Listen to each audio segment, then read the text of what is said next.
Hey, what's going on, man? How you doing? Hey, what's up, bro? I'm alright. How you doing? Doing good, man. I appreciate you coming on the show. Oh yeah, no problem, no problem. So, like I was saying, it's not really too formal. I like to keep it more conversational, kind of give the audience an opportunity to get to know you just kind of by, talking it out. So, if you want to jump right into it, you can kind of give your little 2 to 5 minute origin stories, where you're from, how'd you get here, whatnot. Okay. Well, I'm from Detroit, Mm-hmm. Midtown. I say 6 Mile and Gratiot Okay. area. Yep. Yep. I grew up, born and raised in Detroit.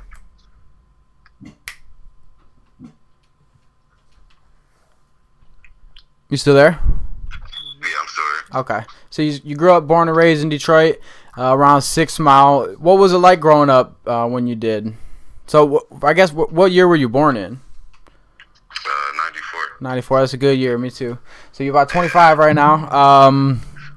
That's cool, man. So 25 years ago, growing up in the city, I know it's a hell of a lot different than it is now because the stuff that's going on in Detroit is it's overwhelming with the positivity. And I understand there's still a lot of negative that needs to be turned around, but how much different was it growing up now to seeing it to where it's at right now? It definitely changed, man. Definitely Mm-hmm. changed. It just seemed so much brighter, so much better. I don't know if it was maybe because I was a kid. I didn't see like as much. I wasn't adapt to as much then as I am now, but definitely was better, man. Just good vibes, Mm-hmm. sunshine and all that good stuff. Yeah, absolutely. Nowadays it's just, I don't know, it changed a lot, Yeah, you know. 100%. So how long you been making music for? Because when I got introduced to your music, it was probably about a year ago, I'd say. And I'll tell you, my first reaction was like, lyrically, this is on point, dude. So when was it that you were just like, you know what, I'm going to pick up a pen and paper, I'm going to just start writing? Honestly, man, it was about 6 years ago. Okay.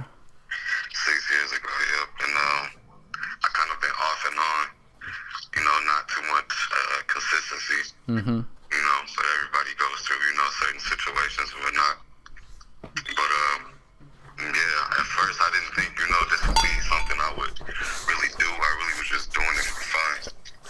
But then as time went by, it started getting more serious, and I seen, like, the reactions from everybody, and I seen, like, the growth, and, like, my writing skills got better, and, I just took it serious. I'm making it like a thing. I really want to do this, so.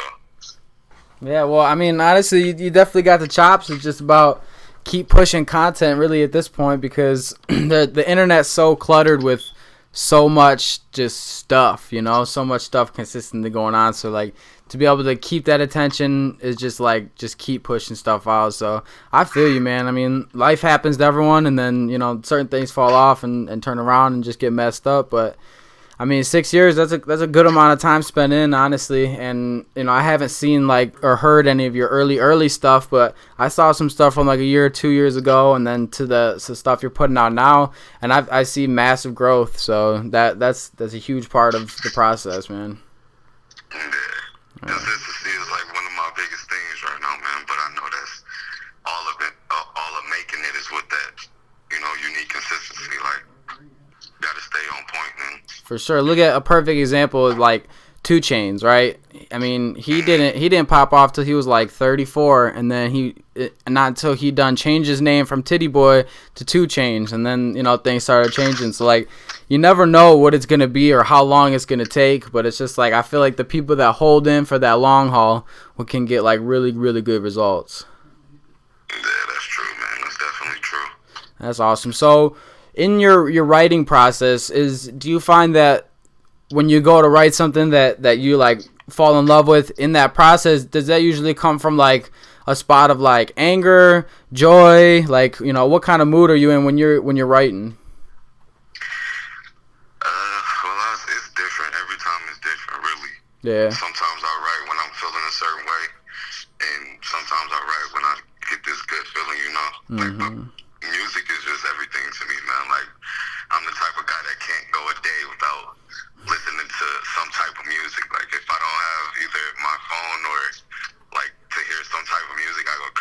is ridiculous. But yeah, man, just it really depends on the beat, I guess. Sometimes. Okay. You know, like certain beats and certain vibes I get from beats. You know, kind of go from there. Yeah, for sure.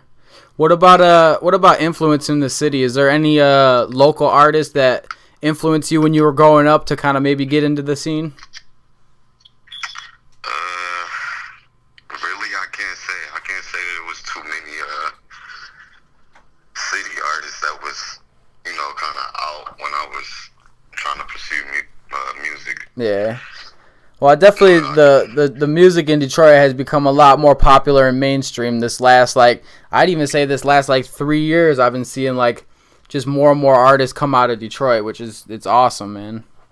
Oh yeah, it's a real good thing. Yeah. I mean, it took us forever, but hey, you know. Yeah. the music scene, I mean, I guess in Detroit has always been around, you know, with Motown, and even techno got established in Detroit. But I think the hip hop scene this last couple years has just been going crazy, man. It's been really awesome to see. So tell me a little about this new video that you just shot, Worries. You got a couple people in there. If you want to give some shout outs and let me know, you know, who those guys are, how'd you guys got connected? Oh yeah, man, that's my homeboy Rock and his homeboy DC. Okay. And I got my homeboy Bad Combo and OMGK Mar. Mm-hmm. We shot the video over on Detroit's west side, and it was just a song actually we had out for like a year or so. Oh, okay. We just now getting around to the video, but it was fun, man. We had a good time. Yeah, I mean, it looked like it, and I know like how that environment gets when you're with your boys. You're playing a song that y'all guys wrote and everything, so you must have been jumping around, just going crazy, having fun with it. Oh yeah, man, it was cool. It was cool. That's that. Do we got any more videos to be looking forward in the future? Next week, I'm doing a video to a song I did called Fake Love. Okay. I'm not sure if you heard it or not, but I'm gonna be dropping a video to that. And I believe I sent you the Flex song, right? Yeah. Yep. And I'm gonna be doing a video to that pretty soon too. Okay. And then just for reference, that's the one you want just a snippet of, not the whole thing? Yeah. Okay. Yep. All right, no worries. We'll definitely get that taken care of. And then for anyone who's listening to the show right now, we will be playing a couple songs at the end, so you can be looking forward to that. All right, so this is kind of a reoccurring question that I really ask all my guests, but if there was something like, okay, say someone from another city or another state that just had a negative view on Detroit, what would you say to them to kind of help sway their opinion to what's happening right now? Honestly, man, I would say to that person, you would have to come and actually be in the atmosphere before you could, you know, because certain people couldn't look on Detroit as a bad thing, but they actually don't know until they come and visit or actually come and be here and be around the people and see that it's not all about what they hear or what they see from a distance, you know? Yeah, most definitely. Yeah, 100%, man. And, you know, I feel like that happens a lot.